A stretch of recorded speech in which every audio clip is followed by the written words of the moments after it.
qui va se tailler la part du lion. Est-ce que c'est ceux finalement qui vont être capables d'accompagner la transition digitale, la transformation digitale de leurs clients, ou est-ce que c'est ceux qui vont se focaliser sur leur cœur de métier et être capables de mettre en œuvre des solutions avec toujours plus de qualité et de pertinence? Il y a une profusion d'offres. Je trouve qu'individuellement elles sont claires, elles ne sont pas très différenciées, c'est-à-dire qu'on retrouve la plupart des mêmes dispositifs et les arguments sont plutôt autour de l'offre plutôt que dans leurs différents ingrédients. Et ce que je vois aux États-Unis commencer à se déployer en Angleterre et en France montre qu'il va y avoir une accélération du déploiement, accélération des usages également en France. Aujourd'hui, la plupart de mes concurrents, on va sur leur site. Il n'y a pas de prix, il n'y a pas de fonctionnalité, on ne comprend pas globalement ce qu'ils font et c'est très compliqué de s'y retrouver. C'est là où nous, à Aircall, on a choisi la transparence, afficher le prix par utilisateur et par mois, et c'est le même pour tout le monde.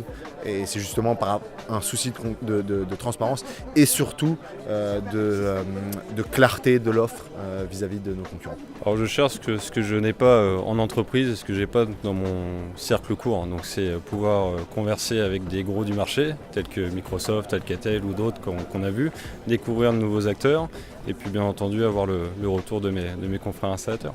On a clairement des gens qui sont sensibilisés à la nécessité justement de clarifier leur offre de valeur sur la question de la communication unifiée. Je crois qu'il y a eu pas mal d'input intéressants de la part du panel là-dessus. Je crois que ça va inspirer un certain nombre de personnes dans la salle qui vont se dire bon, bah, maintenant comment je dois ajuster mon offre pour justement la rendre peut-être plus lisible et donc plus claire pour mes clients et pour mon public. Ce qui est intéressant, c'est l'échange d'informations, le partage de qu'est-ce qui se passe sur le marché, mais c'est aussi la mise en relation sur des choses très concrètes. Alors dans le cas d'Arcadin, on est très connecté puisqu'on cherche en permanence des partenaires pour nous aider sur le plan technologique, mais aussi des intégrateurs et revendeurs à valeur ajoutée de nos solutions. C'est formidable, suite à notre table ronde, j'ai eu beaucoup de questions, beaucoup de personnes sont venues me voir, j'ai rencontré des dirigeants, des partenaires, où on se comprend, on parle le même langage, on a les mêmes problématiques, et donc c'est partager ces problématiques pour grandir et s'améliorer, et rencontrer pourquoi pas des nouveaux partenaires qui vont revendre Aircall à terme et qui vont nous permettre nous de continuer notre croissance sur ce marché. Il n'y a pas de langue de bois, donc c'est plutôt agréable et effectivement c'est assez interactif.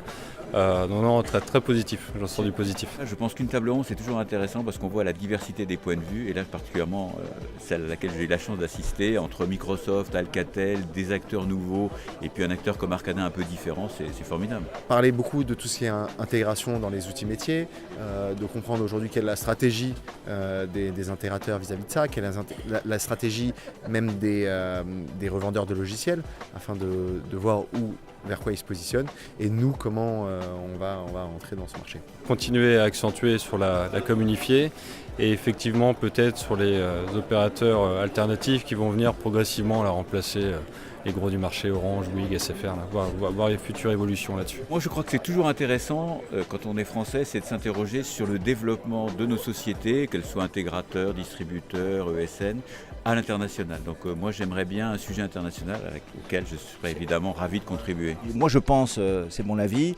que ceux qui seront les gagnants, bien sûr seront ceux qui seront parfaitement